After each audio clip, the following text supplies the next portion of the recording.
Welcome to வாங்கருச்சிக்கலாம் channel. இன்னைக்கு பசங்களுக்கு பிடிச்ச ஒரு ஸ்நாக் ஐட்டம் தான் பார்க்க போகிறோம். பொட்டேட்டோ ஸ்மைலி எப்படி செய்யலான்னு பார்க்கலாம். உருளைக்கிழங்கு நான் நல்லா வேக வச்சு எடுத்துக்கிட்டேன். இப்போ நான் ஒரு ஸ்மாஷர் வச்சு இதை நல்லா ஈக்குவலாக மசிச்சுக்கிறேன். உங்களுக்கு வேணும்னா நீங்கள் கிரேட்டர்லேயும் துருவிக்கலாம். நான் இப்போ இதை நல்லா மசிச்சுக்கிறேன். கட்டி முட்டி இல்லாமல் இதை நல்லா மசிச்சுக்கலாம். பெப்பர் வந்து ஒரு 1/4 டீஸ்பூன் பெப்பர் தூள் சேர்த்துக்கோங்க. சில்லி பவுடர் 1 டீஸ்பூன், ரொம்ப காரம் தேவையில்லை ஏன்னா குழந்தைங்களாம் சாப்பிட்றதால 1 டீஸ்பூன் ரெட் சில்லி பவுடர். தேவையான சால்ட் சேர்த்துக்கோங்க. அப்புறமா 1/4 கப் வந்து நான் கார்ன்ஃப்ளவர் சேர்க்குறேன். இது வந்து ஒரு 2 டேபிள் ஸ்பூன் கணக்கு வரும். நான் சேர்த்துருக்க உருளைக்கிழங்கு கேட்குற மாதிரி சேர்த்துருக்கேன். நீங்கள் வந்து அளவு கூடவோ இல்லை குறைவாவோ சேர்த்துக்கோங்க. பிரெட் கிராம்ஸும் நான் 1/4 கப்பு சேர்த்துக்கிறேன். இதுவும் ஒரு 2 டேபிள் ஸ்பூன் கணக்கு. இப்போ இதை எல்லாத்தையும் நல்லா நம்ம பிசைஞ்சிக்கலாம். தண்ணியே சேர்க்கக்கூடாது, நம்ம இதுவே நல்லா பிசைஞ்சிக்கணும். நல்லா பிசைஞ்சிக்கோங்க, தண்ணி சேர்க்கக்கூடாது. சப்போஸ் வந்து கொஞ்சம் உருளைக்கிழங்குலேருந்து தண்ணி வர மாதிரி இருந்தால் இன்னும் கொஞ்சம் கார்ன்ஃப்ளவர் மாவு நீங்கள் சேர்த்துக்கலாம். இது நல்லா பால் மாதிரி பிசைஞ்சு வரணும், உருண்டு திரண்டு வரணும். அது வரைக்கும் நல்லா பிசைங்க. பாருங்கள், இந்த மாதிரி சப்பாத்தி மாவு மாதிரி நல்லா உருண்டப்பாக பிசைஞ்சு எடுத்துக்கலாம்.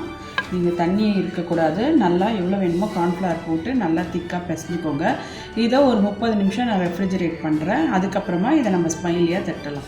30 மினிட்ஸ்க்கு அப்புறம் மாவு பாருங்கள், இந்த மாதிரி நல்லா பால் ஷேப்பில் வந்துடுச்சு. இதை நம்ம இப்போ லேசாக இப்படி பண்ணி தட்டிக்கலாம், விரிச்சிக்கலாம். மாவை விரிச்சிக்கலாம். ரொம்ப தின்னாக இல்லாமல் அப்படியே நீங்கள் தட்டிகிட்டே வாங்க.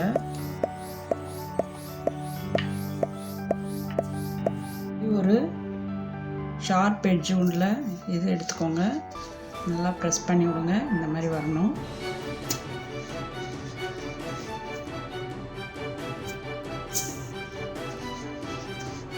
இப்போ இந்த மாதிரி நான் ரவுண்ட் ஷேப் எடுத்துக்கிட்டேன். இந்த மாதிரி ஒரு ஸ்ட்ரா எடுத்துக்கோங்க. இந்த மாதிரி ஹோல் போட்டுக்கோங்க. அழகாக ஸ்மைலி ஷேப் வரும்.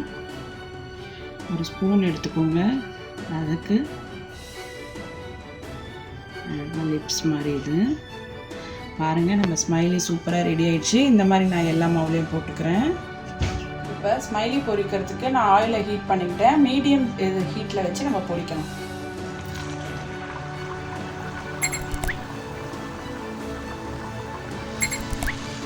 உடனே திருப்பி விடாதீங்க.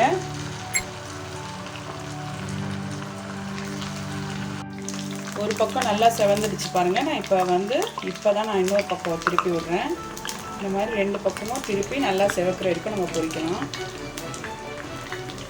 நம்ம பொட்டேட்டோ ஸ்மைலி சூப்பராக ரெடி ஆகிடுச்சு பாருங்கள். சம்மர் டைமில் பசங்களுக்கு ஹாலிடே இந்த மாதிரி ஈவினிங்கில் ஸ்நாக்ஸ் செஞ்சு கொடுங்க, ரொம்ப விரும்பி சாப்பிடுவாங்க. இப்போ நான் இதை பிளேட்டிங் பண்ணிடுறேன்.